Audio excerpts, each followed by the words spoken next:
world. So we'll get going with the show here as well. What's up, everybody? I'm Josh Meek, the Uber Geek. Welcome to Pretty Dece Director's Cut. This is, of course, the long-form podcast where we can go in-depth and sometimes talk a little spoilery about all the movies and games and things like that we are playing and partaking in. I'm, of course, joined by Scott. What's up, Scott? Hey, how's it going? And Ross is here as well. What's up, Ross? Hello. Hello. If you were listening to this after the fact, we're actually going live on Twitch right now, too. Something new we're trying out. But this is still going to go up on YouTube and in the normal podcast feed, so you might be listening in those ways. But we're also broadcasting out live right now, trying something new. I've also started kind of doing pretty decent like premieres on Twitch live too, trying out some of their new premiere features and stuff. So yeah, that's going well. That's happening. I'm sure that at some point here I'll forget that I'm on camera and start picking my nose or something, but we'll at least give it a shot. We'll call you out in chat. Thank you. That's perfect. Yeah.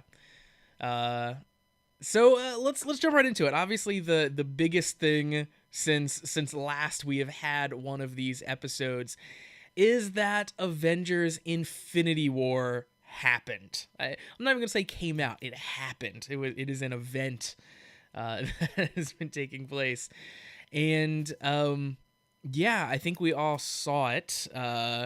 All partook of it. I went to see it on a Thursday night. I really liked that Thursday at 7 is now the new, Friday at 12:01 at midnight. That's really nice. And yeah, it was really cool. It is a giant monumental movie, and there's a lot to unpack. So how about one of you guys just kick me off with like something you liked about it, something you noted about it, and we'll just start maybe unpacking it piece by piece. And we should say spoilers, right? Yeah, we're gonna talk into and out of and Yep. around and Yeah, let's fully plan on we are going to spoil the heck out of this movie. Yeah, if you have not seen it yet, turn this off. I will say. stop listening. Yeah, so the one thing the first thought as the credits came up, not even the little teaser at the end had happened. My first thought was, for all of the hype around the different heroes, how their stories were going to interweave, I thought it was interesting. It felt like a movie about Thanos. Like, Yeah. it was kind of his story pretty much throughout is what kind of pushed the movie along, or at least that was the impression I came away with. And I thought that was interesting, seeing it was an ensemble. It was all about these heroes, but definitely it was how they all interacted with this one character throughout. Mm-hmm. I thought that wasn't something, I don't know what I was expecting, but that probably wasn't it. Yeah, I think that's actually something that I pointed out when I did the Pretty Decent episode about Infinity War, like the non-spoilery version. Was basically that like there was a lot of stuff going on in this movie. There's like 30 some heroes. There's so many different plot lines going on and different configurations of heroes. But at the core, like, Thanos' journey is what guides this entire movie. And it's him moving and collecting all of these stones. So you end up with him interacting with all these little pockets of heroes. But, like, the movie follows Thanos. Like, it doesn't really, like, keep up with any of the Avengers. It kind of reminds me from a conceptual standpoint that like it's a Thanos movie, not really an Avengers movie.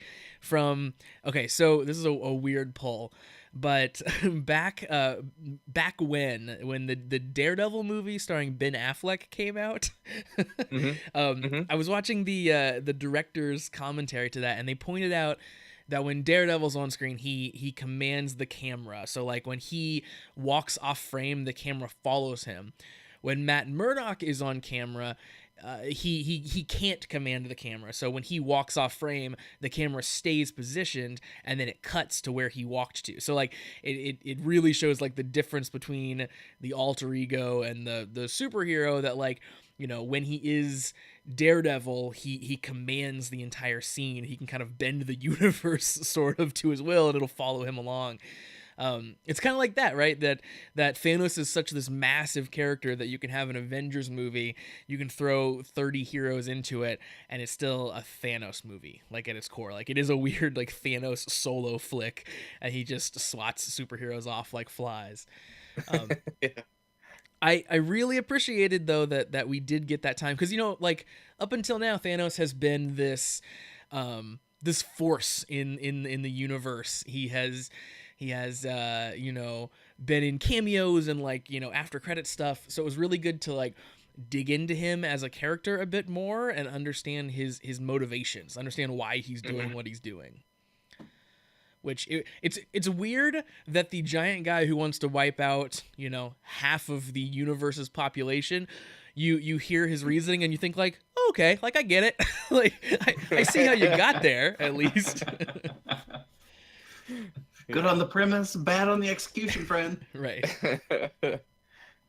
That brings up one of the things that I've read after the fact of like a criticism of the movie, is that okay, he has all of the Infinity Stones at the end. He can do anything he wants, quote unquote. You're right. He can bend the universe and time at the snap of his fingers. Why doesn't he just like snap his fingers and make twice as much food in the world instead of half as many people? That's a good point.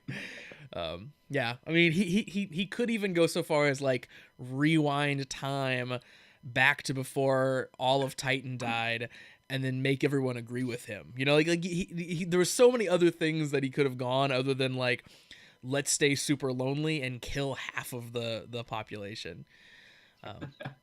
Obviously, he needs to do those things because he needs to still be a villain and a bad guy. But yeah, that is a pretty funny plot hole. That like, yeah, he could have just doubled the food. He didn't have to kill anyone. I thought it was interesting too, just it seemed, and Josh, you'll have to correct me here because I'm not the biggest comic book guy in the world, but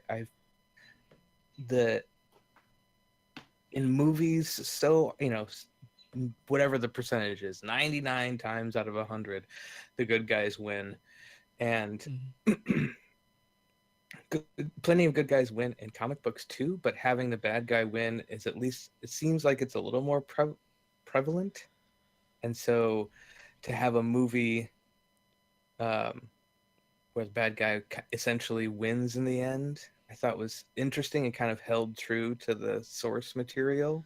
What did you think? Yeah, I mean, you know, Thanos is one of those like big bads that like, it makes a lot of sense for him to win initially, and there are a few villains like that in the Marvel universe and in comics in general that like command that sort of a thing where it's like, if the heroes just win against him right off the bat, it's a regular fight. You feel like you've really been shorted.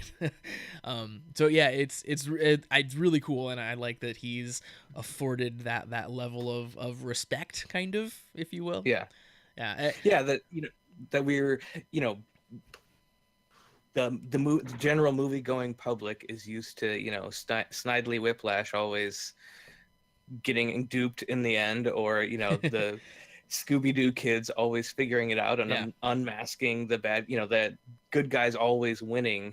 And I just thought it was interesting, and I liked the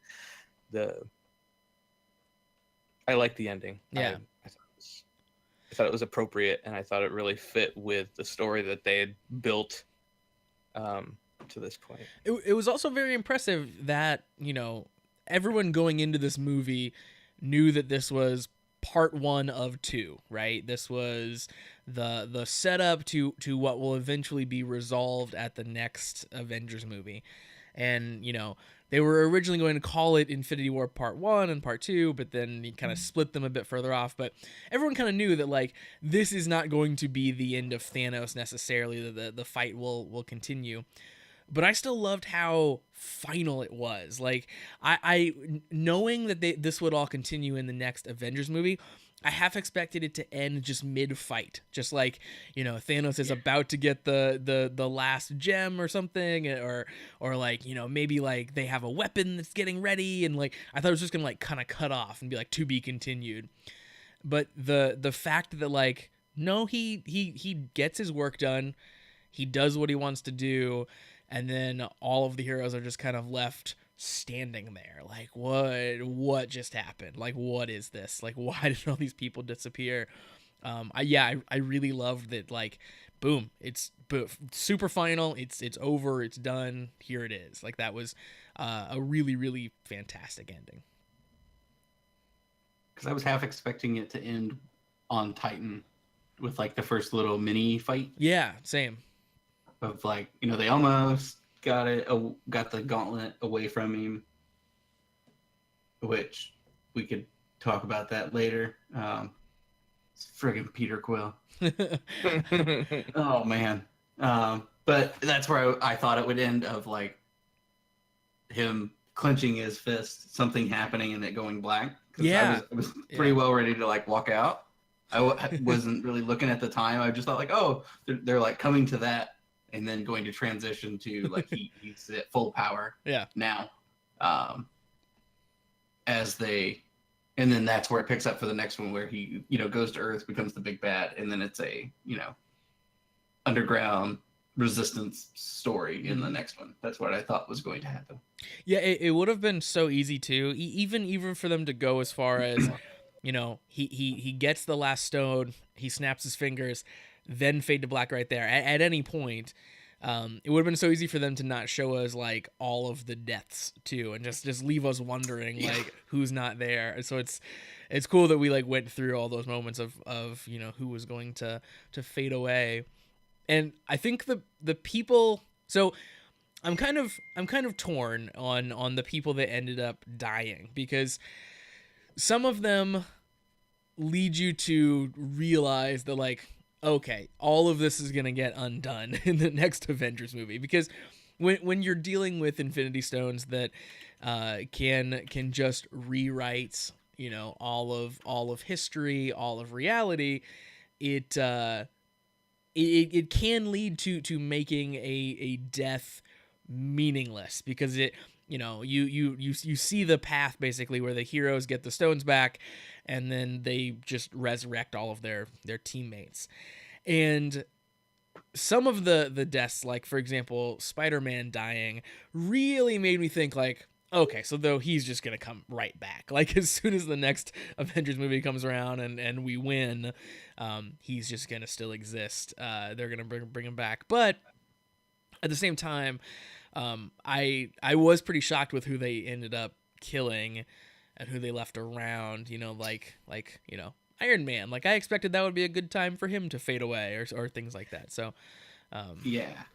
I was thinking that too, like that just because you know, it's something you had talked about throughout, Josh, the kind of you know, we've been introduced to some newer characters recently, and this seems like a natural point to kind of let go of some of the older original, you know, Iron Man, Captain America, Thor. And so when they started fading out some of the characters, I was like, wait a minute. Yeah. you took out all the new kids. Like, Yeah. It just seemed like, especially, I guess Black the one Panther that I just was really broke all the surprised by. records. The one that I was surprised by was Black Panther, after the success of that movie, after the kind of fan favoriting of that character, for him to then fade out. It was like, really? Are we gonna kill him already? Like, we just fell in love. Like, can't we have a little longer before we take him out? Yeah, it was definitely like those deaths really pull you out of the, you know, getting lost in the movie, and make you start thinking about the business of it. I'm just like, they're gonna do another Spider-Man, they're gonna do another Black Panther. Come on, we all know. but if they guys, come on, you leaked that timeline years ago. if they had instead killed Tony, I would have been like, maybe he's for real just gonna be dead forever. Like, I don't. All right. Because I was betting that they were gonna kill Cap in this one, and then Bucky was gonna Sure. Yeah. like somewhere in the middle of it, like Cap would lose a shield, go down, and then Bucky would pick it up, and then that would be like the foreshadow to the next iteration of Captain America. That'd be great. Yeah. And that's that I would have almost guaranteed that was going to happen. People are like, "Oh, who's gonna die?" I was like, "Well, it's Captain America has to die, right?" Like we built up this whole Bucky storyline, and now it's time. And I would love to see that be the evolution of some of those heroes. Like, sure, we can't have the same actors just be around for 20 years portraying these characters, but yeah, if we like handed the mantle off, and yes, like Bucky became the next Captain America because there's precedent for that. If Rhodey became Iron Man, like that'd be a cool way for those specific characters just to get passed along. I'd definitely be down for kind of that being the evolution. So we still get a Captain America, but we can still progress through kind of the characters and the stories and stuff. Yeah. Plus, Winter Soldier Captain America, Bucky Captain America is awesome looking. I'm not sure if you guys ever saw like that era of Cap when Bucky actually took over as Captain America. He's got this really cool like just like metal, chest plate, and yeah, it was awesome stuff. Really cool. Nice. Oh, so speaking of Captain America, was thumbing through the interwebs, and somebody did a zoom in on like he's got kind of the blacked out star on his chest. Oh yeah. And like the fabric is torn right next to it, and you can see like little scales poking through, like the old school Captain America outfit. Okay. Where it's all blue and feathery, like it looks like scales and things. Yeah. When he has the little wings on the side of his helmet, I thought that was kind of a nice touch. That is a nice touch. Yeah, I'm super excited for this movie to come out on Blu-ray, just so I can go through and try to catch some more stuff now. Yeah. Josh is gonna go frame by frame. It's gonna be like a week-long process. He's just gonna be shut in his room with pizza and pop and just like. He's gonna come out looking like Donald Glover with his big old beard, long hair. Yeah, exactly. I am more than likely I'm just gonna wait for it to be a week after the Blu-ray's been out and look up an article that someone wrote about all the Easter eggs. Let someone else do the pizza and pop in the basement. That's typically that is also an option. Typically my approach. Speaking of next generation of heroes though, so the after the credits scene, first of all, there was only one, which was definitely weird. Surprising. For a Marvel movie. I thought for sure we were in the era of like guaranteed 2 from now on, but there was only one. Right. But it foreshadowed Captain Marvel showing up in the MCU. Obviously there's a Captain Marvel movie coming. So, I mean, are you guys excited about Captain Marvel, or was that even something that landed for you guys in your theater with the little logo? I did see the logo, and I did have to Google it. It's not a storyline I'm as familiar with, but yeah, I think it'll be. I'm looking forward to it. I'm curious about. Have they already cast? They have. Who the actress is going to be, or? It's Brie Larson. Yeah. Okay. Yeah, I mean, I'm excited to see what they do because it sounds like Captain Marvel's a pretty big deal. And see, I always get the two mixed up because the two comic lines decided to use the same name for very, very different characters. So yeah, it's very confusing because Shazam was Captain Marvel. Yes, I'm thinking like Shazam from the from the comics and that really terrible Mortal Kombat DC crossover, because I was always Captain Marvel in that Capcom game. So yeah, it's very weird because yes, the DC, what became the DC Captain Marvel, then they mostly call Shazam nowadays, but is the what's his name, Billy Batson, he's the little kid, says Shazam, becomes a superhero. Then we have Captain Marvel, so MAR-VELL, that then becomes Marvel later. So that is the Marvel version of Captain Marvel. I believe so. Originally, Captain Marvel was, I think, a Kree, if I remember correctly. Trying to do some quick fact checking here on the We came podcast. The prepared. Yes. power of the internet. so Marvel was a Kree spy, originally sent to observe Earth, but then kind of turned against his people and ended up fighting for Earth. Now, current version of Captain Marvel, of course, is the one we're going to get in the movies. It's Carol Danvers. It's the female Captain Marvel. And honestly, I haven't read a ton of the new Captain Marvel comics, so since we've gotten the kind of new iteration of Captain Marvel that the movies are going to be based on, but I hear they're amazing. Like, people love Captain Marvel nowadays. So it'll be interesting. I mean, it'll probably be along the lines of Guardians of the Galaxy, where they make people instant fans overnight because these people kind of know how to make movies, apparently. They're getting pretty good at it. Yeah. I was definitely. How did you guys feel about the amount of characters, the amount of content in this movie?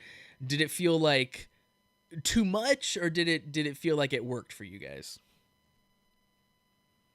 I thought, and I think I noticed it more maybe in the beginning, but just the speed of the dialogue.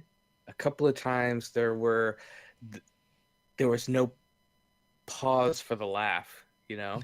Yeah, sure. There would be a line, and I'm sorry, I can't think of one specifically, but there'd be a line, and the theater we do its laugh, and the characters are still talking. I'm like, wait, I didn't hear what did they say? Especially in that first Tony Stark Doctor Strange scene. Yeah. They were just going and going and going. I was like, I missed half of what was said. Yeah, that's the one I was going to bring up too. Is the people were laughing over all of the stuff that happened in that scene for sure. So it was definitely a lot to get. As long as the movie was, it was still a lot to get in. But I certainly missed a few of the movies that built in. I didn't see Ragnarok, and I didn't see Civil War. But I thought, for not seeing some of the previous films, I didn't feel super lost. There were things that I just kind of had to take at face value, which was fine. I can make leaps and assumptions, and it worked. And I didn't, there were a lot of stories, a lot of moving parts, but I didn't feel that it was so overcomplicated I was having trouble keeping up. I thought they did a pretty good job. I liked it. Yeah, I kind of felt the same. Like, there was a lot to do, a lot to get done, but it still felt like every character got their little moment to kind of shine, or to say something funny, or to have their like heroic moment, or to just screw everything up in the case of Star-Lord. Peter Quill. But yeah, I mean, I think that they handled that all very deftly. I think you're right that everything felt a bit more compact, and this entire film is sort of the movie equivalent of just dessert, right? It is delicious. It's just every single bite is just packed full and super rich. We can't have it every meal, right? Like we have to have the regular course still. We have to eat our vegetables, which are the normal Marvel movies. Not that they're bad. That was maybe a terrible analogy, but it sets you up for this type of movie. Right, yeah, exactly. Like, I mean, this movie was like at 11 the whole time, and a normal Marvel movie will go up and down. But yeah, I feel like it worked really well. Go ahead, Ross. So I think it took me a little bit to get into it because I'm not a very episodic type person. Okay. Like I really like story arcs that continue throughout something. So like reading Game of Thrones, for example, that collection of books is very difficult for me because you jump from character to character, and sometimes I forget what's going on. Mm-hmm. But I think the pacing worked, or I think it worked so well because the pacing was so like snap. Yeah. So you never really forgot where anybody was because things were just moving all the time. That is true. You never spent that much time away from a character when it was in an important moment because like Thor's little journey is a good example, because they would like set up part of it, and then they would flash away, but they wouldn't go like 2 or 3 characters down the line. They would go like maybe 1 or 2 and then snap back and like bump that story because it was going to be important later. So it seemed like the cuts in between, like they hit a pretty good lick about a third of the way through. I was like, oh, okay, I see where we're going and what's happening now. Yeah. Like how all of the different stories are starting to funnel towards that peak moment versus like, what? Why are we going there? What's happening? Yeah, I think that definitely helped. I think the whole conceit of the film, like knowing it was all about the stones and collecting the stones, and the fact that they do a really good job of kind of setting up for you pretty early on. All right, here's where all these are. Let's just do a quick rundown, like who has what, where are they at, and then like, okay, oh, there's one mystery one. Where's that one gonna be? Oh, clearly Gamora knows where it's at. It was cool that they like set all that up. So yeah, as you said, like when decisions were made and they were headed places, you knew exactly what they were doing and kind of what their goal was, and it didn't feel like, I wonder how all these things are going to connect. It was very clear, like, okay, Thanos is just going to bounce between all these places. So that was a really kind of smart way to handle that. And it's good that he got the Tesseract really early, because then he didn't have to travel. Yeah, we're good. Yeah, we don't have to wait for anything. No, he's just like, he's popping in and out, and it makes sense that he's popping in and out of all these different storylines. So then at the end of the film, you're not like, okay, so like how long did that take over? Like Right. they had to fly there and there. So I thought it worked out really well. And the little vignettes actually got me to care about characters I didn't previously care. Well, a mixed bag. So it did get me to care about characters that I previously was just kind of meh on. It was kind of lukewarm. Like who? So like I really enjoyed Thor's whole storyline throughout this movie. It was one of my favorites, all except for the eyeball. And I was like, why would you take away something that made, like, I really enjoyed that carryover from Odin to Thor. I thought that was very nicely done in the previous movie in Ragnarok.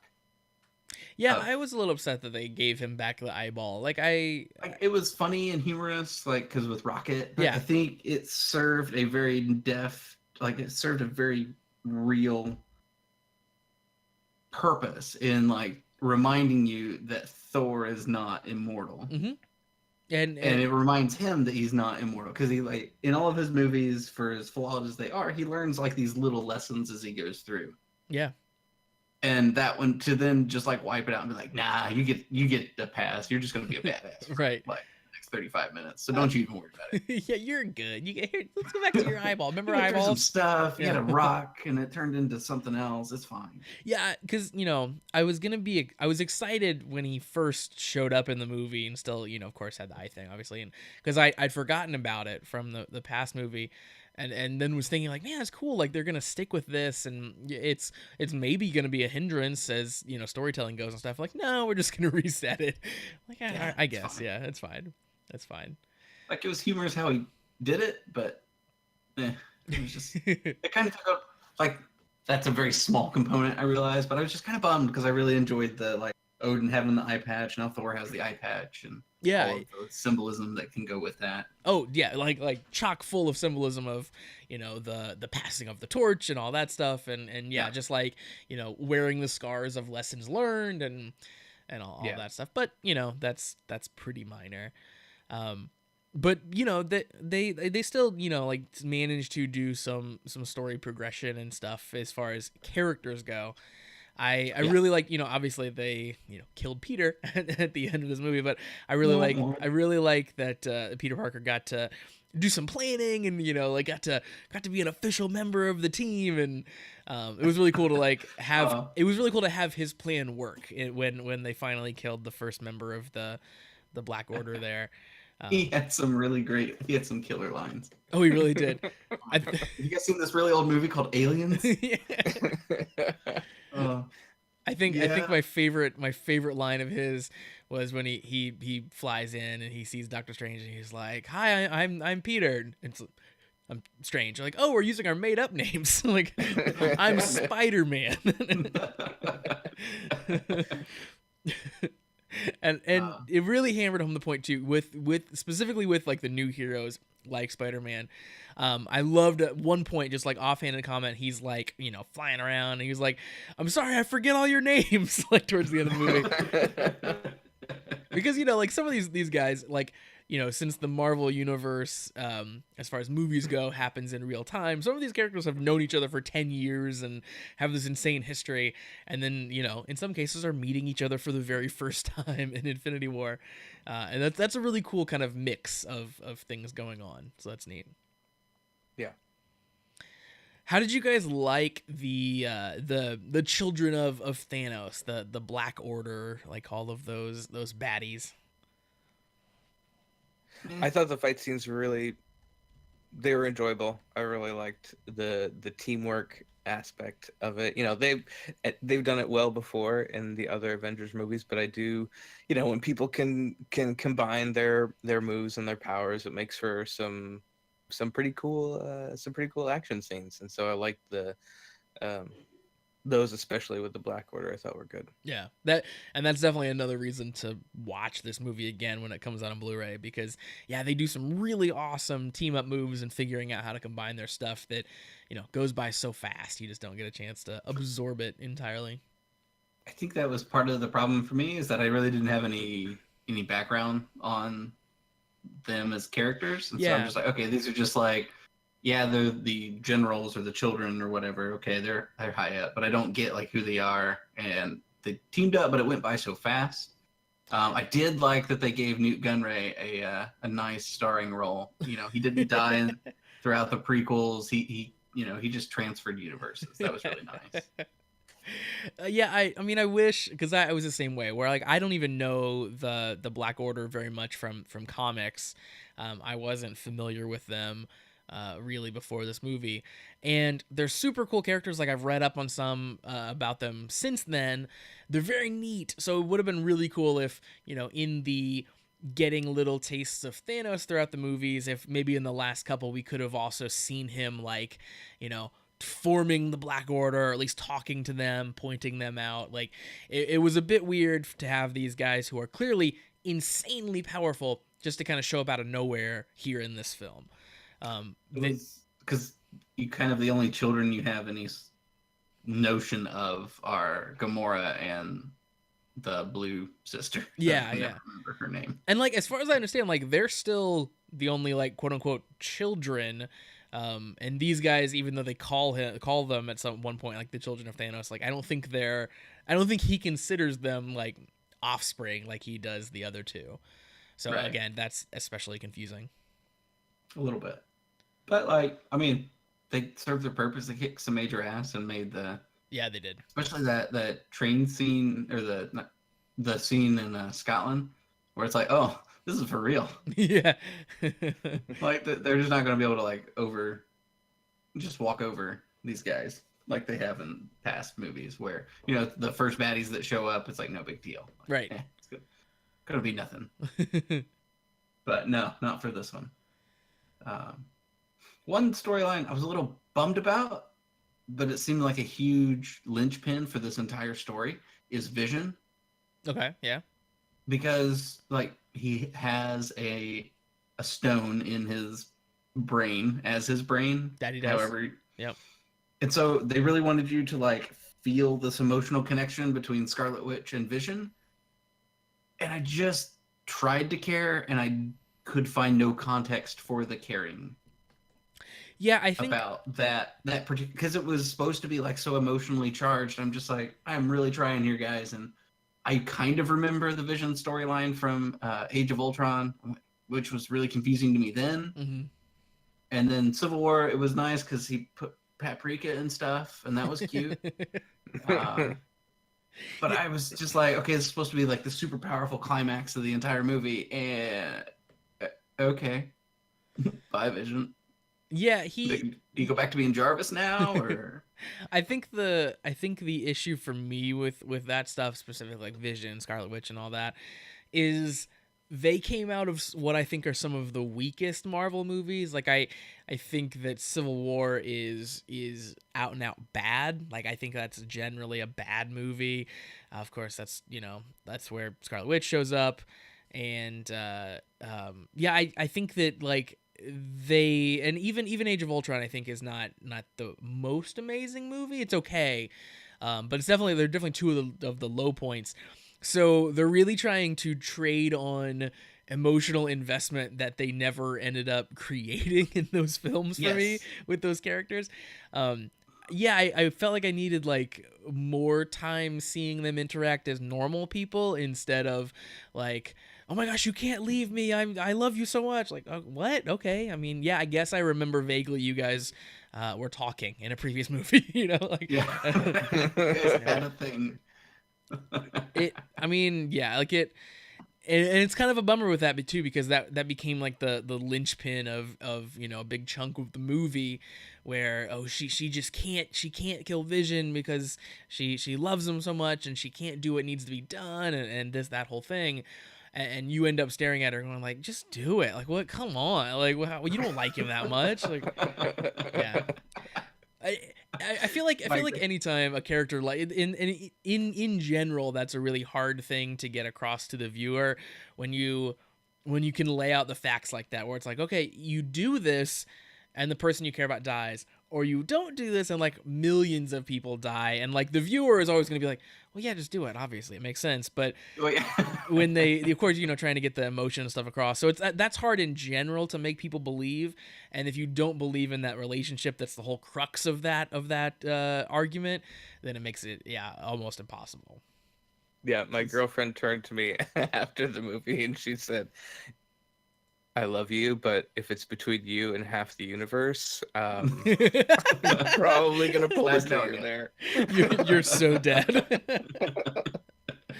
And yes, movie ever. You're gonna have to kill Scott. All right, John. Wait, what? Yeah, like, how do you want to do this now, or? Because I'm kind of hungry.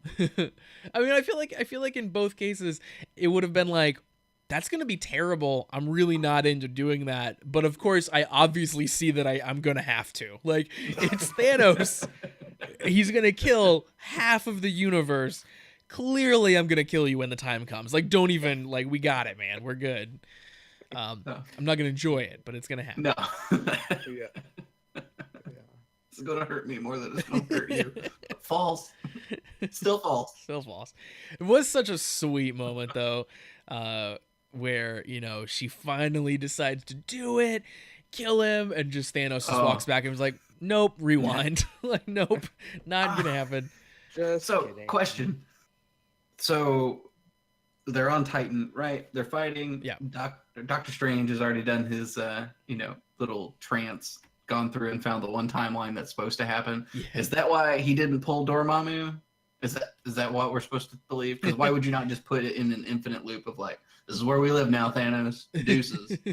Yeah, I guess again you sort of have to suspend disbelief that there's a reason that they're not just gonna go back to that well for storyline reason, obviously, and you just have to like agree that like, okay, he's not gonna do that over and over again. Yeah, right. Like, Dormammu, no, not again. Yeah, like, are you kidding me? Because I thought that they weaseled their way out of the Hulk.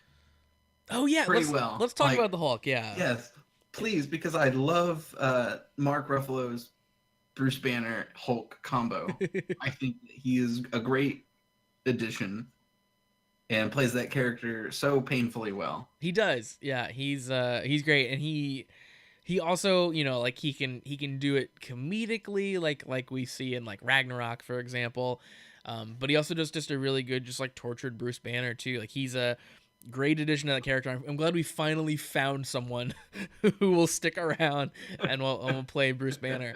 But I think the Hulk thing in this movie is really interesting because they kind of hoodwinked us in the trailer. So if you recall, yes, we have that scene in the trailer where the heroes are in like full on just battle ready mode. They're like running at the camera.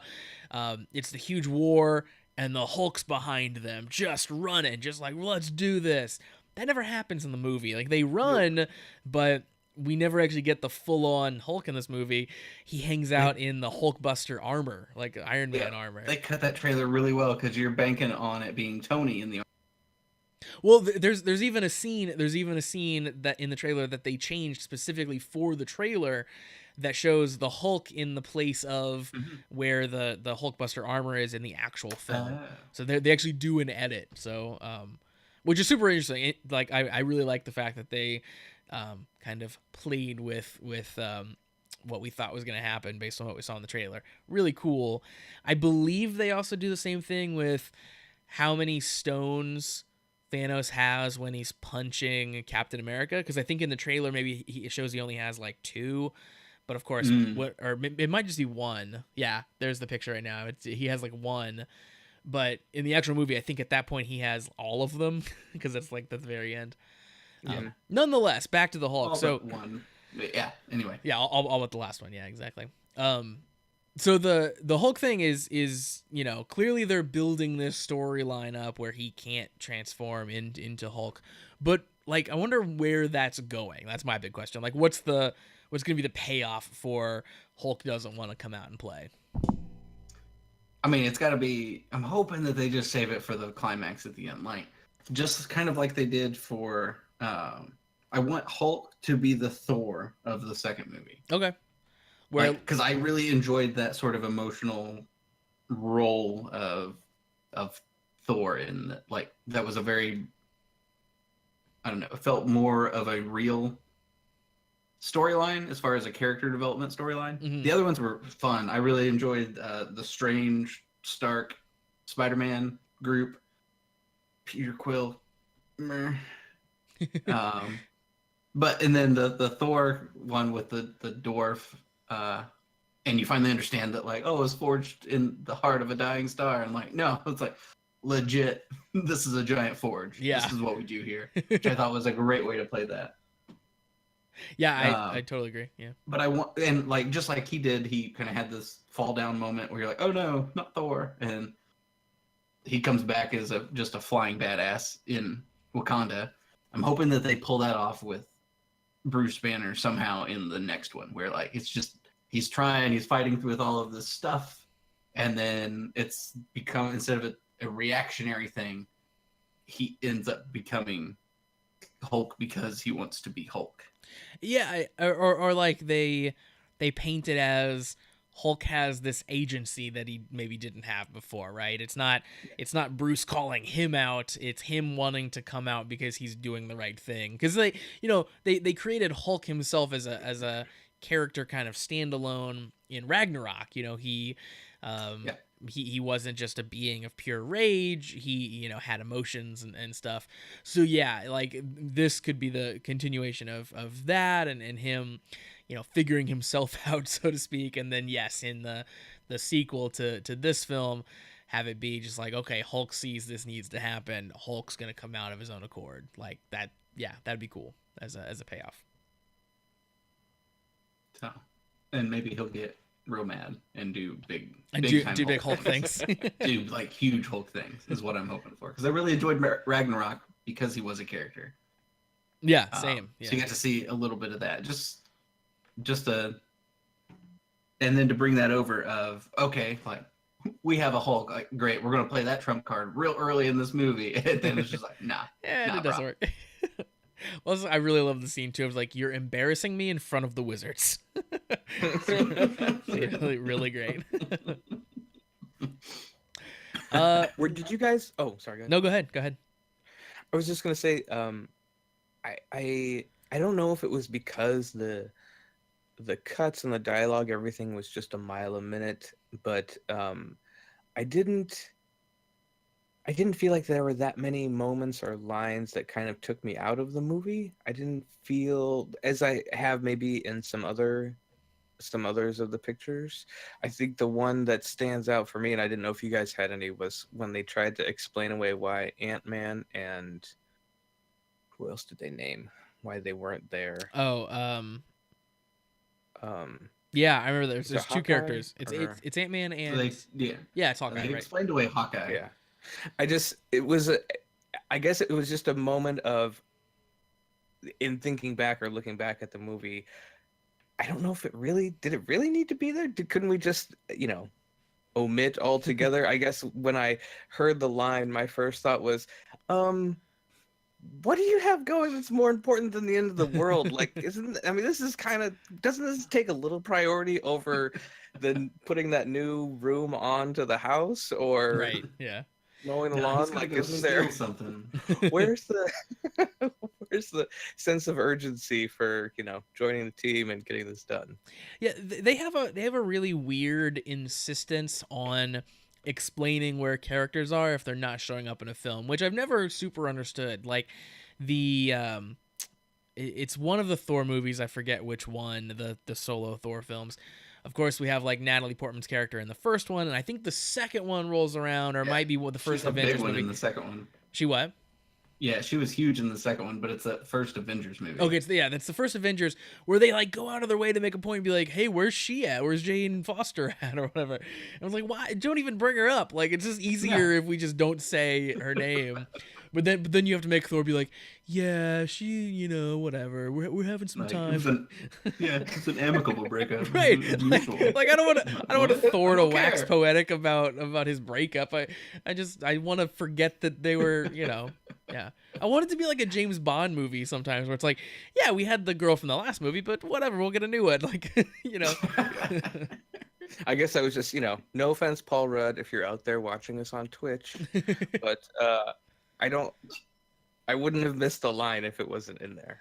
Yeah, and I would assume that they were doing other things in the plot that we just weren't ready for. Or So- like it wasn't in this one. Like there's lots of moving pieces. You can't put everybody in. But the way it's going to pay off, right, is that something's going to happen in the standalone movie that sets up for where they are in Infinity War, right? So the standalone movie is, I think, the Ant-Man movie that's coming is set, I think, before Infinity War, from what I've heard. Right. So yeah, like I'm sure something in that movie will lead, the end of that movie will lead to him not being able to be in Infinity War for whatever reason. So that was why. But yeah, it's just a strange thing. Just like, it's fine if you just don't say. Yeah. But so the people that weren't there were conspicuous. Yep. But I very much enjoyed the people that were there with the little like cameos and the nods to characters past. And then Peter Dinklage was a very sad character, but I really enjoyed them bringing him about in the way, mostly because I totally love the restarting of the forge scene. That was my favorite. That was really good. Yeah. I don't know if you guys picked up on that, but it was. But they brought Red Skull back. Yeah. As a super sad character. I felt bad for him. This movie was like pretty chock full of moments like that where, if you hadn't seen every Marvel film, like it's just whatever, you can go on. You can just assume he's some sort of, guardian of this stone in this weird realm. He's this weird looking dude. But if you have been watching them all for 10 years, like it's this weird crazy moment of like, oh my gosh, that's the Red Skull. Like what in the world? And then you get the, the story of like, oh wow, yeah, that's really sad that he's just been sort of trapped here. Because first I thought it was supposed to be Death. Oh, okay. Because I know that like Thanos and Death have a thing in the comics. Yeah, like in the comics they are intertwined, right? Because he's courting Death and all of that. And then so you see the hooded figure, and I'm like, oh, like this is gonna be weird. I wonder how they're doing this. And then you hear, is it Hugo Weaving's voice? That's the character, the character, the actor's name? Yeah, right. That's his name. I'm not sure. Elrond. You hear Elrond start talking. I'm like, why would they dub that? Why would they have the? Oh, yes, that is correct. By the way, it's Hugo Weaving is the actor. But it was super cool. Too. Yeah, it was super sad. Like, oh, I can never get there. I just have to lead people there. Poor guy. Yeah. All I want to do is take over the world. Just come on, man.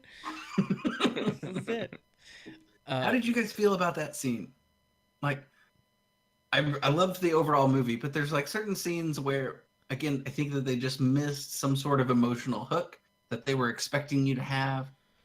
Oh, And I just didn't for some of those characters. Like, so with the Gamora scene yeah, with Thanos, like, that how was did you feel about powerful that? for me. Yeah, that one worked for me. Yeah. Yeah, because I mean, like you don't have to you don't have to believe that Thanos loves Gamora in that scene. You just have to recognize that he believes that he does, which I think is important. You know, it's not that he's ever shown it or he's ever done anything really about it. They do like the cut back to when she was a kid and when he like picks her up. And I think the more that you think he doesn't actually love her is extra proof of just how weird and warped not only their relationship is, but he is as a character. You really see that, like, you know, he's achieving this stone because he's giving up something that he loves. So clearly he actually does love her. But like, holy crap, if he truly really loves her, and look at what he's done and how he's treated her and what he's done to her, then like this guy is truly a monster. You know, there's nothing in him that is redeemable, for at a terrifying core level. So yeah, that scene, I really love how much they telegraph what it's going to be, how she's standing behind him, and I like how, you know, from the very beginning when they explain it, it's like, oh, it's going to be her. Like you see it coming. See, I had it Yeah, how does she as, not like, see he was it gonna coming? How try. does I had it going the other way, like- so it was impactful. I didn't believe that he actually loved her at all, and I was just like, "Oh, this is like totally gonna backfire," and he's like gonna get maimed, and then something else is gonna happen. Like, so I was waiting. I was all smug, being like, "Yeah, this isn't gonna work." Oh, it would have. I mean, that would have been kind of cool too. Him just like throw her in, and then it to be like, yeah, it wasn't. She didn't work. You didn't like her. Or sacrifice not found. Yeah, exactly. But I mean, for me, it really works that yes, like he truly, that is the Thanos version of love.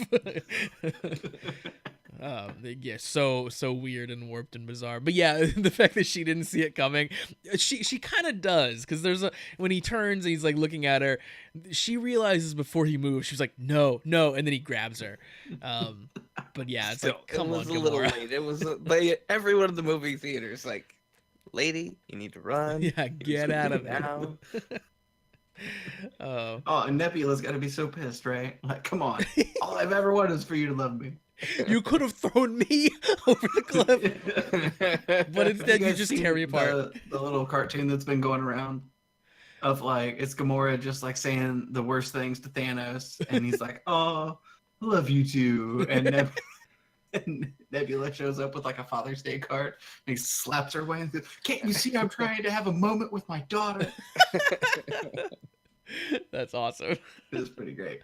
I really enjoy the internet sometimes. I love how just put aside Nebula is. She's like maybe the most tragic character in all these Marvel movies. Just oh my gosh, yeah, just like kind of pining for his love, and just like never wins, shoves everyone away, even people who are on her side, and then ends up just getting literally dismantled in this movie, just torn apart for his own amusement. Like, all right, good times. Good times, Dad. It's great. Same time next weekend. Let's talk about, of course, you know, leading up to this movie, one of the things that the internet was super concerned about was Hawkeye. So, you know, not showing up in the film. I expected him, you know, we had the thing of like, oh, Clint's home with his family or whatever. I expected him to show up in this still at some point for the whole, you know, end of the world situation happening. Yeah. Because, you know, he showed up again in Civil War. You know, he retired, he came back out. So it's like, okay, so you came back out for Civil War when your friends are like fighting amongst themselves, but you can't come out when the intergalactic world warping Titan is going to wipe out half the population. We get it. I'm sure half your family's dead statistically, Clint, but it's fine. It's fine. If I were betting at all accurately in the film, I was expecting him to show up in the Stinger. Yeah, that would have made perfect sense too. There was even like whatever you want to call them, like spy footage of when they were filming. Clint was on set because I think that they were actually filming both movies, like scenes from both these movies at the same time. There were shots of Clint, or the actor, right, that portrays Clint Barton on set, and he was wearing like black gear and stuff, like way different than his normal Hawkeye gear. So it's like, I'm surprised, we didn't get a little stinger of him. The thing that I expected / still kind of expect, especially with the black gear that we saw, the black kind of shin pads. So in the comics, Hawkeye dies at one point in the comics, and then he's resurrected because it's comic books. And when they resurrect him, he has a weird he has a weird moment of not wanting to readopt the mantle of Hawkeye, like not thinking he's up for it, not thinking he's worthy. So he becomes Ronin, this kind of masked hero that no one really knows who it is for a while. And then a big revelation, it's Clint Barton, and he's just not ready to take Hawkeye back on yet. So there's this whole arc in the comics where he kind of does this weird kind of penance paying thing as Ronin. So I totally could see that happening of Clint dies, he's one of the people that gets wiped out or whatever, or maybe he just doesn't show up for this fight. A bunch of his friends die, obviously. He feels terrible and then becomes Ronin. Like I see maybe like a transformation like that taking place with the next Avengers movie. Because I certainly don't think we're done with Clint Barton in these movies. No, I would expect for him to come back, or maybe he's going to be in Captain or something. Yeah, that could be. With that could be, maybe. I don't know. I'm really kind of looking forward to that now that I see how they're going to tie it in. Because it was just kind of this weird kind of non sequitur. Yeah. Like, oh, there's a Captain Marvel. It seems a little late to be bringing that character in, but okay, sure. It's also interesting too, we have Captain Marvel coming, obviously. They had the stinger where, Fury is trying desperately to grab this pager to call her. Really makes you wonder, like, what about her and her talents made Fury think that she could help, there's clearly more to it. It's not just like there's one more hero that wasn't on Earth, let's get him here.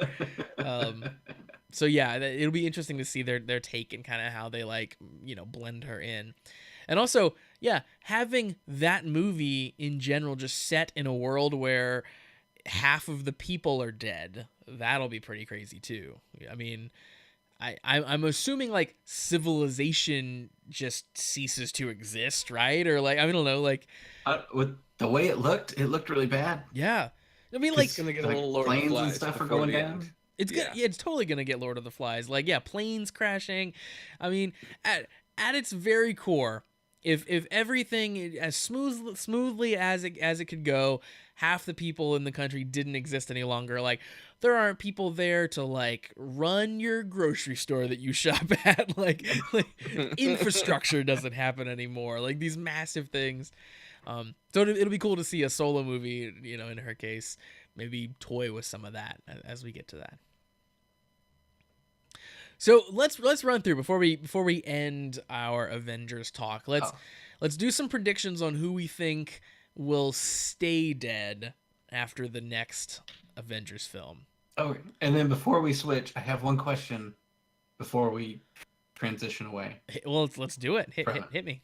Okay, so CGI costumes have not worked so well in certain comic book superhero movies. Sure. There Ryan been Reynolds. a strategic punchline in even better comic book and superhero movies Sure. played by the same actor. I just wonder how Ryan Reynolds feels about there actually being a costume that is CGI'd that kind of worked and kind of didn't. Because I was a little bummed not to have like metal Iron Man.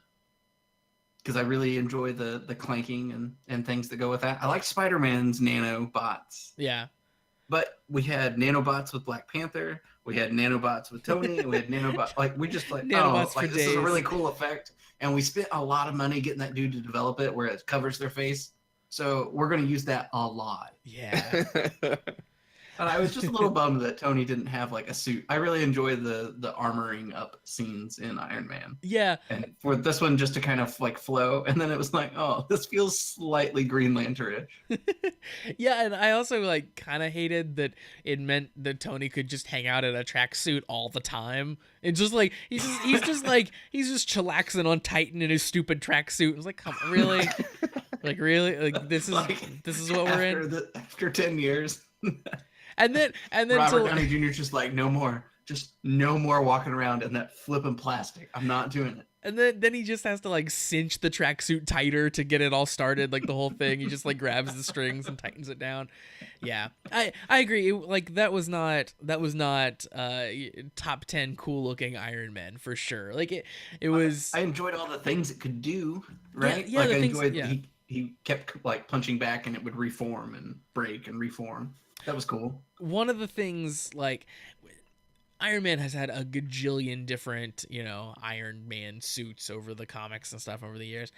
I always like the ones that are like slightly bulkier, slightly more angular. I always kind of hate it when they get like this one is, where it's like, it's nanobots and they flow all over me and look at it, it's all like, rounded and cool looking.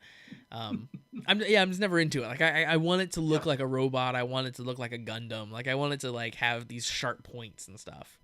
Yeah, so I want it to look like the first one that he had the triangle chest piece in, like right. Mark 7 or whatever. Yeah, that one was cool. That was my Iron Man. I did like Spider-Man's suit though that he finally got to use.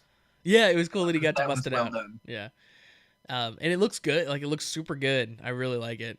And the legs, I like the legs. Yes, I love the that legs he was popping out, and he's not real sure how to work it. I like that they stayed with that sort of fun theme, like took from the Homecoming movie when he hacked it. Yep. It's like, would you like instant death mode? No. No.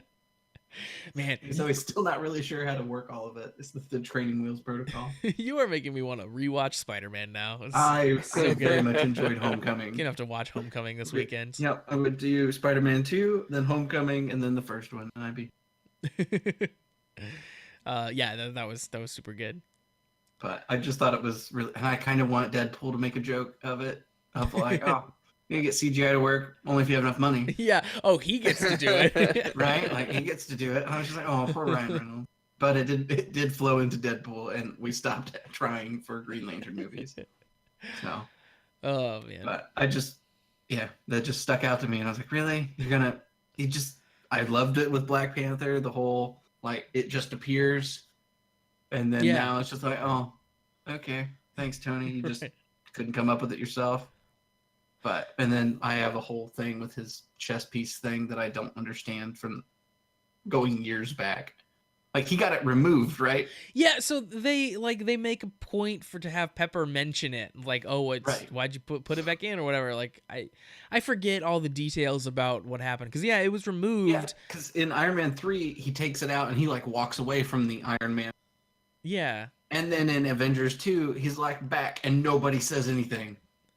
And then like they address it here. Like what? Like that? I don't. Okay. I'm sure there's some lines we're missing that explain this away or something. Because I hope so. Because I like some of the crappier Marvel movies. It seems I like some of the crappier franchise movies. I enjoyed the second. Was it not Skyfall, but the second James Bond movie in that trilogy? Everybody hated it. I was like, oh, that's a really good character story, talking about the loneliness of the spy that kills people for a living. Oh, like everybody hated that one. And same way with Iron Man 3 of like him being confronted with the fact that he saw like a giant army coming through a wormhole. Like that probably shake you up a little bit. Yeah, probably. Yeah. Right. And so he goes through that whole thing and then just like, no, I can't do it. I can't be Iron Man. And then, oh yeah, he's over in Latvia or whatever, chilling out. Sorry. But overall, I really enjoyed the movie. Thanks. Yeah, I mean, me too, for sure. I think it was really, really good. So all right, so deaths. Let's talk about people that died. Obviously, we think some people are gonna potentially come back in the next sort of culmination of this, but I think certain people are gonna stay dead. I think Loki's gonna stay dead because he was killed, early on in the That movie. was pretty that was final. That was brutal. pretty like the Yeah. sound effects and the visual. Like there was, Yeah. didn't they even make a joke like he's really dead this time? Oh yeah, he's Like really dead. yeah. This time. it would looked very final. That one, too, was like the first, like, oh, they are not messing around in this film. Like they're doing it. Even teenage Set the Groot. tone. Yep. I think Heimdall is dead for real because he takes the big R.I.P. big thing to the Oh, chest. sad. What a cool, like, I love that he got his moment in Ragnarok though. Like he Because he was such a cool character. Right, he's and this awesome it's dude. Idris Elba. yeah, who's just a cool person playing Yeah. a cool character. I also half expect Gamora to stay dead. I don't know if they'll like finagle her coming back because that was such a different death than all the disintegrations that were happening. I think she about has to, right? Otherwise it makes the whole, like, attaining the soul stone. Which, that might be the key to bringing everybody back. I don't know. Yeah. But I kind of wonder about the Guardians in general. I thought it was interesting for the whole half the universe. Rocket is it. That's all that's left. Yeah, Star-Lord, So it's Groot, interesting. Drax. I wonder if they'll do Mantis. something different with the Guardians now. it's just a Rocket movie. I'm down for it if Well, it's no. just a Rocket movie. Like, he I don't goes know. and he steals the Winter Soldier's arm. Like, I'm down. It just seems interesting that he was the only one that left standing. It would be great if Guardians that Volume group. 3. So we do know that Guardians Volume 3 is coming. But it would be great, yes, if that was just a solo Rocket movie. Yep. Just like, no, Guardians of the Galaxy Volume 3, I'm the captain now. Yeah. Yeah, sign me up. All right, we'll move on from Avengers. It's probably enough Avengers talk. Let's talk about Ready Player One. So, Ross, I don't think you and I have seen it. Scott, have you seen Ready Player One? I did. So, I did go see it. Tell us a little bit about Ready Player One. How'd you like it? What'd you think? So, being a huge fan of the book, I've read it now twice at least. I really, going in, I looked myself in the mirror and said, "Self, we're gonna." This is gonna be. We're gonna let Steven Spielberg tell a story, and we're gonna divorce it from any expectations as how close to the book it is. I think those kind of discussions just have a way of killing movies that maybe were just fine on their own. I did enjoy the film. I thought Spielberg, and you can definitely tell Ernest Cline had some say in how it went, the author of the book. Mm-hmm. That it was the general theme, the idea of a hunt for a guarded Easter egg in a giant internet-based world. It was all there, but they told their own story, and I thought it was. I really enjoyed it. I think just generally all the Easter eggs they put in there, from which characters and what lines they chose to put in and what nods and homages they used, I thought were a lot of fun. And I thought it was interesting that the book is definitely, the target audience for the book is older. They make Dungeons and Dragons references. They make Right. Well, they're Matthew Broderick jokes. There's Yeah. It's definitely like an older 80s, and they definitely had plenty of that in here. But it was interesting that a lot of the other visual cues, the Iron Giant, the Halo, there's a bunch of Master Chiefs, Street there was Fighter Tracer. characters everywhere. Yeah, it was like, and the fact that the most of the characters in the movie were younger, it just seemed like they were gearing this towards a younger audience. Mm-hmm. Than maybe what the book was aimed at, which I thought was interesting, considering there was still some pretty strong language in here. I don't know what this ended up being rated, but I think anyway, overall, I enjoyed it. I think that's like probably super smart to sort of update the visual references to Mhm. I don't know, like 90s instead of 80s, because in the book, he's very much a student of the 80s. He's studying the 80s. He's studying 80s sitcoms, and he's playing Qbert, and all these things, right? So that, like, this is a very young adult looking film. Yes. It's a film that, like, obviously it doesn't take much to like loop kids into and stuff too, or like younger teens.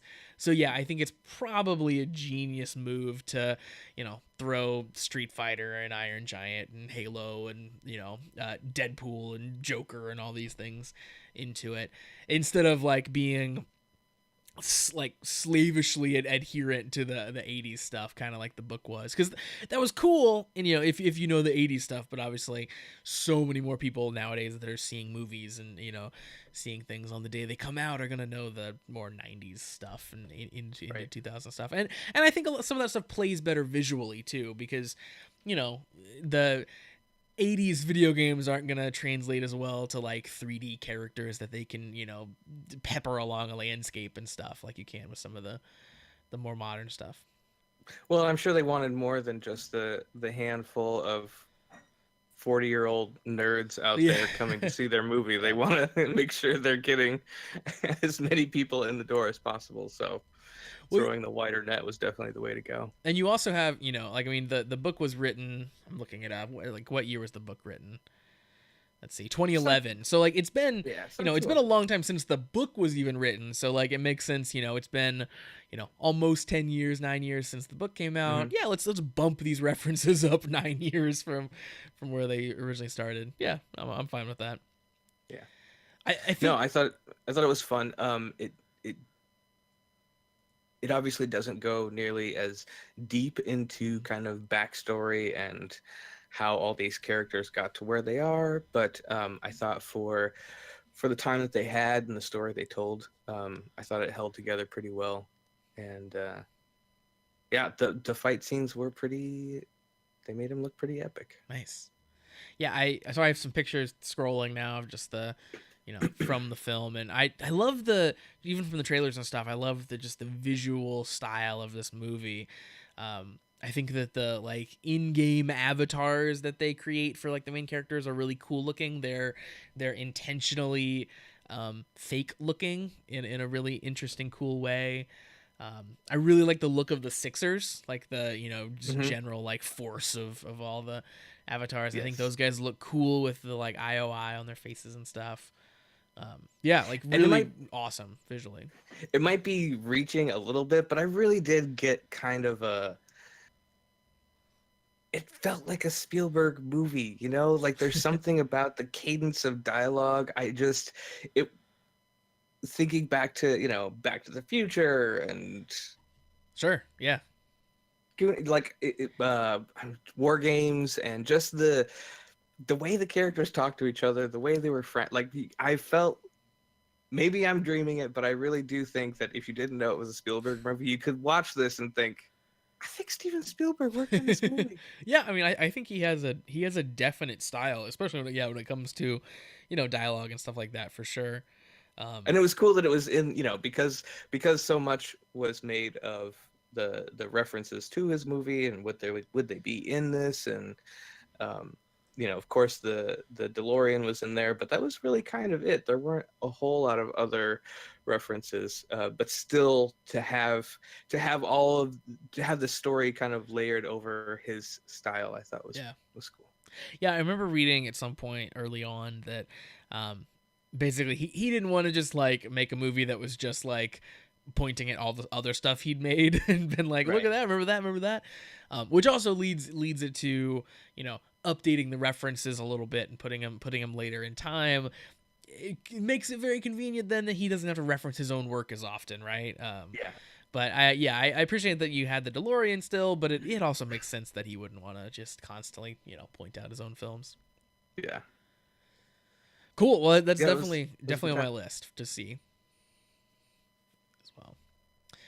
Let's move on from Ready Player One. All right, did you guys see Pacific Rim Uprising?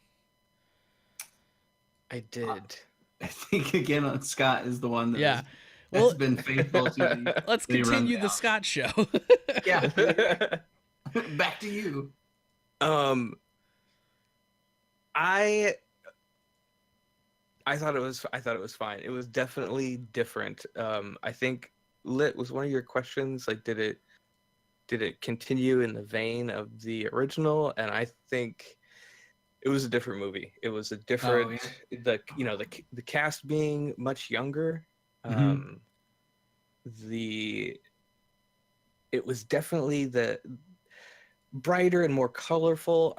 The some of the fight scenes in the original or in the first movie were at night, and so it was this very kind of dark, ominous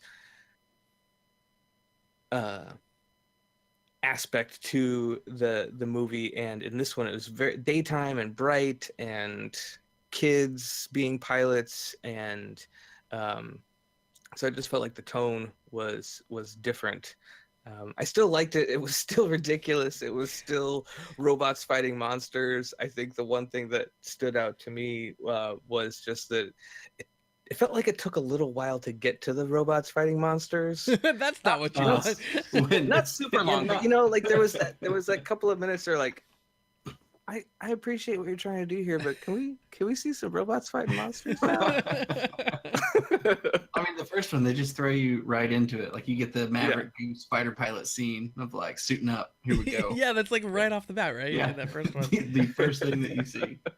That's But what a when they movie did like get this to it- needs. It just needs Yeah. like here. Let me just give you a little taste. It's like when they killed when they killed like Loki early on. It's like no, this is what this movie's about. People are gonna die. They just need a giant robot right at the that beginning. was yeah. That setting the tone early for a movie that's supposed to be a summer blockbuster, I think, is key to how you're going to feel throughout the duration of that movie. Definitely, yeah.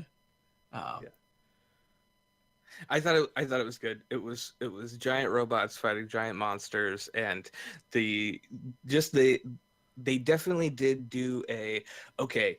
Last time one sword was good, so this time we're gonna do more swords. Or last time we had a robot with 3 arms, so now one of the arms is gonna be a giant. Like they definitely tried to do the how do we crank this to 11? Like how do we make it more, they if I'm hopefully I'm not going to give anything away, but the aliens do a really cool move of their own towards the end to make it like, oh no, we're in the epic, there's a moment you're like, we know we're in the epic battle now. Like they clearly said It's starting. this is it, this is the yes.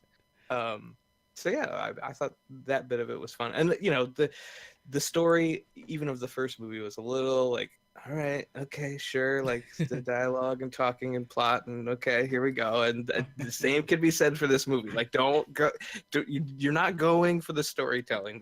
You're not the dramatic interpretations of these characters are not really what's driving the movie. It's still firmly a robots fighting giant monsters Yeah. movie.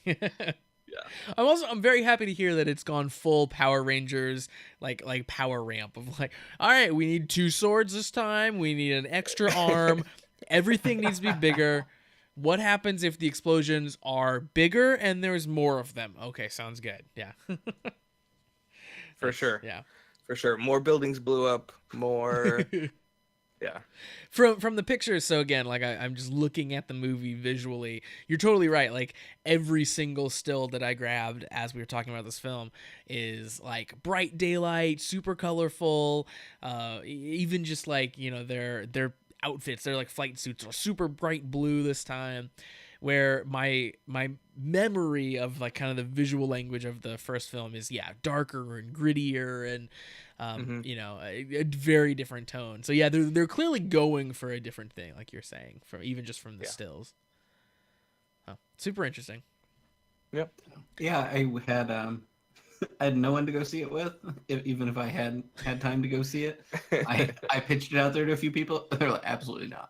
That's terrible. We will not be talking if you make me go see that movie. Oh, I would okay. I would have gone with you, Ross. I appreciate that. So I need to find a second run theater somewhere. Yeah, definitely. Because it's one of those like I just kept meaning to get to, and then it never ended up. Unless seeing it. Netflix wants to do the whole party thing again.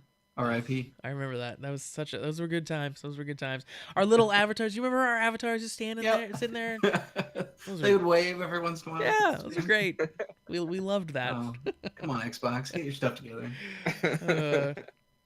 And then, of course, in upcoming movie news, Deadpool is the next thing around the corner that I think we're probably all pretty excited about, right? Is everyone like really stoked for Deadpool? Oh, I'm stoked for Peter. Yes, Yeah. Peter. He answered the ad. You're in. Oh, there's gonna That was an amazing trailer. Yeah, that trailer's all of the Deadpool 2 trailers have been great because they do the like interstitials like from the studio that brought you 27 dresses. Like those things are happening. Yeah, we've got just answered an ad. Just as it's going up on there, my girlfriend looked at me and was like, "This is the same Deadpool, right? Like what's with 27 dresses?" Yes. Yeah, it's super good. I am very very excited for this film. The team that he's forming, yeah, like I mean, of course, Peter seems great. Yeah. Saw the ad, but I think Peter brought orange slices for everybody. Yeah. There's some shots in the trailer too where he's like when they're in the plane before they all jump out. Obviously, there's the shot of like Peter just falling after he jumps out, but there's like a scene of course like Deadpool screaming at Peter just up in his face. It's gonna be great. I can't wait for all of that to happen. I need more ridiculousness. I'm really excited for Domino too, though, in the film, because I mean, like, because she's gonna be a really good. Well, there are two very good foils for Deadpool in this film, and of course, Cable is one of them because he's just the super serious, like take no prisoners, shoot first, ask questions never guy.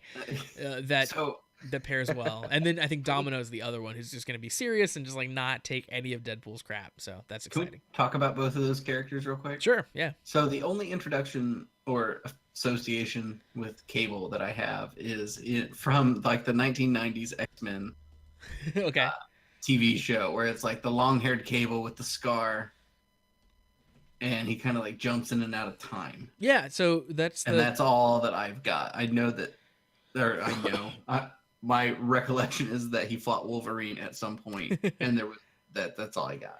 So Cable is the son of Cyclops and Jean Grey from a potential future, we'll say. So he's from the future, not necessarily our future, like the future of the Marvel Universe, but he's from a future. He comes back in time basically to change the course of history, so to make to make it so that the things that are happening in his reality don't come to pass. So he rolls back in our time to kind of do like butterfly effect type shenanigans is essentially his origin story. Oh, so now I want some butterfly effect jokes so bad. That is one of my favorite terrible movies. I really like that movie too. But oh my gosh, it's so terrible and it's so great. So he when he's here, of course, he tangles with the X-Men. They, of course, realize they're all on the same side, kind of, whatever. And he forms X-Force. So that's the interesting thing about going into Deadpool 2 is that, X-Force is being formed. We have this whole team, but in the movie, Deadpool is forming X-Force, but in the comics, Cable is the impetus for X-Force, and X-Force it forms up around Cable as this secondary X team. So yeah, they're kind of flipping that on its head, and it makes a lot of sense, kind of where they're going, I think, in the movie, because Cable is this person who's just like kind of trying to kind of come into our world and take this boy, and he's seeing the bigger picture of like, no, I'm gonna get this done and I'm gonna save a whole reality, where everyone else is looking at like, no, that's a child, you can't. What are you doing? Even Deadpool. Right, even Deadpool. I'm sure there's more to it where Deadpool's like getting paid very handsomely or something for that, but I sure hope so. Yeah. And then because we got sequel money. Sequel money. And then so Domino, I'm not like super versed in Domino's history. She's kind of a mercenary like Deadpool is as well. and she has these weird, like luck powers. Like she like describes them in the trailer as well. Like things kind of happen well for her and stuff like that. But yeah, I don't know a ton about her background or kind of what she's up to most of the time. She's just sort of there in my knowledge. And then let's see who's in the rest of the team. Of course, we have Terry Crews, which is going to be amazing. Yes. Yes. We're looking up the Deadpool 2 X-Force cast. So, Because yeah. they brought back the teenager from the first one, and her name just went away. Negasonic Teenage Warhead or something, right? Yes. All I could think of was Teenage Hunger Force. I knew that wasn't right. So yeah, so Vanessa comes back, of course, as the fiance. Zazie Beetz is Domino. TJ Miller comes back as Weasel, which awkward since he just got arrested for a bomb threat on a train. I'm not sure if you guys heard that. I did. And I was like, is that the same TJ Miller? Yeah, super weird. Now Yeah. at this point, he's just gonna be yeah. Anyway, Negasonic Teenage Warhead. Our era's Rip Torn. Yes, I think he 100%. He's our era's version of anyone who flames out in a ball of glory. Yeah, poor TJ Miller. Not even poor TJ Miller. What that dude? He was on the top of the world, man. He was in the Emoji Movie. What has he done with his life? He acted parallel to Sir We need Patrick. to take a That's look the at dream. your definition of top of the world. I know. Top of the world. I meant he was in Silicon Valley. He was. His popularity was growing. And maybe I just like the poll was the Emoji Movie. Like that was the first thing you reached for. Because that's like his thing. Like that the point where he kind of went crazy and started big time and everybody was when he was in the Emoji Movie. He was like, "Bro, did you see the Emoji Movie? Because no one else did either." Like, maybe you got paid well for it, but it's the Emoji Movie. Chill out, dog. Like, do some more TV. Yeah. Anyway. So Black Tom Cassidy is in the film as well. Another kind of random X-Men X-Force member that you probably have never heard of. Colossus is of course there. He's in the trailer. And then we get let's see, other team. So Terry Crews is playing Bedlam, the character Bedlam, which I know next to nothing about Bedlam. And Louis Tan is playing Shatterstar. So Shatterstar, you might know from the comics as the dude who has the weird thing on his head and is kind of a ninja. That's what Shatterstar is. Dude that has the weird thing. Yeah, he's like, I'm pretty sure the only character development that Shatterstar has ever had in the comics is like maybe he took off that weird helmet thing that he has, because he wears this thing. It's basically like a rugby helmet, but it's just missing parts. It's this weird thing that just frames his head. The moral of the story there is Rob Liefeld can't draw anything related to humans, so for some reason he put that thing on that dude's head. But nonetheless, in the trailer, if you watch, he has that on in the trailer. Like, he has that thing on still as Shatterstar, which is pretty great. I mean, good for him, though, Yeah. right? You're doing it. And then, of course, Rob Delaney as Peter. So, yeah, I'm really looking forward to it. I think it's pretty great timing. I mean, what other, if you had something that had the next thing out of the gate after Infinity War, chances are it was going to be a tough sell. But Yeah. there are so many fans of this particular, movie that it's not gonna have, it's gonna have a great opening day. People are gonna love it as long as it stays irreverent, which I think is pretty obvious. Yeah, that seems pretty clear. It's gonna be fine. Yeah, I think it's pretty smart, and I think it's gonna be, sometimes it's hard to tell from the previews, but it seems like a pretty tough formula to mess up. Also, really, I mean, to do it really badly.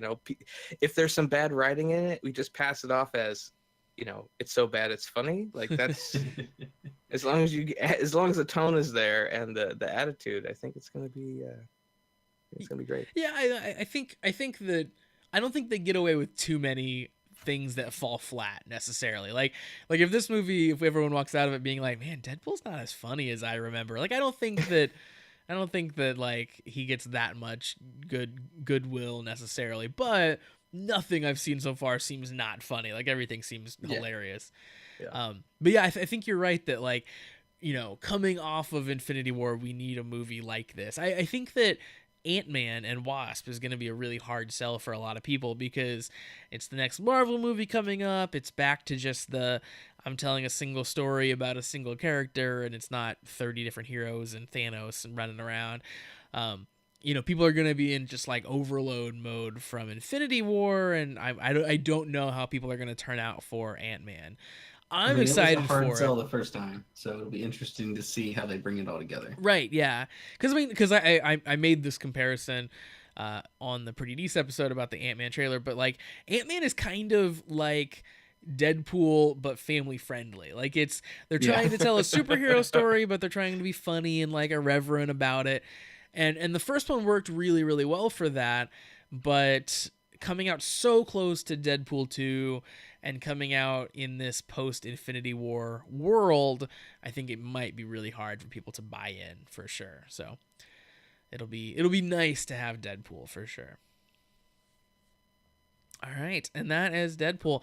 And I think that's going to do it for us, gentlemen. That is a lot of movie talk here. A lot of fun, nerdy movies. Good. Yeah. Going live as well. Yes, we had our first live event. Director's cut. So again, that's something we will attempt to do and maybe do a little bit more of a announcement about it beforehand as we come in close. Kind of did this on the whim here. But yeah, it went really well, and I think we will definitely do more of those in the future. So that's going to do it for us here on Director's Cut from Pretty Dece. Make sure that you are checking back daily for new episodes of Pretty Dece. You can check the podcast feed, just search for Pretty Dece in your favorite podcatcher, or you can subscribe to the YouTube channel. You can find that at prettydeceshow.com/video. Or, of course, you can follow on Twitch here. It's twitch.tv/prettydeceshow. And, of course, follow the show on Twitter at Pretty Dece Show and like it on Facebook, facebook.com/Pretty Dece Show. It would make it quite easy for you to find it in all of the places. And, Scott, of course, where can the people find you? I am out in the Twitterverse at Schmizmar9. That's at SCHMIZMAR9 right there on the screen. Mm-hmm. And also twitch.tv/Schmizmar9. What's your current streaming schedule looking like? Still doing the Saturday and Sunday mornings, 7 a.m. Pacific, till whenever I get hungry. Perfect. That's a good point to stop. Mostly been doing a little Borderlands 2 run recently. Nice. Yeah, I saw that. I saw that tweet go out this morning while I was out and about. But speaking of irreverent. Yeah. I'm enjoying my Borderlands 2 again. Great game. And Ross, where can the people find you? So I'm on Twitter at LITU_87. I guess technically I have a Twitch channel, which I'm rediscovering. I have not found a schedule at all, and I'm still trying to figure it out. So when I do, I will let you all know. That's what setting live notifications are for, so we know when you go live. Yeah. Yes. I'm just now figuring out the auto host feature. Yeah. So I did that for the first time the other day too, because I'd never really done it. Like I set up some like just generic like hosting things, but then like specifically wanting to host a specific person at a specific time, I like had to go Google how to do it like an idiot, and like I'm such a Twitch noob. but we got so there. I'm still learning and figuring all of that out, and I just have not been playing as many games as I would like to. I think we've mentioned this before. If Xbox would decide that it likes to tell narrative driven stories, I could do that a little bit easier than I can other types. So. Indeed. Yeah.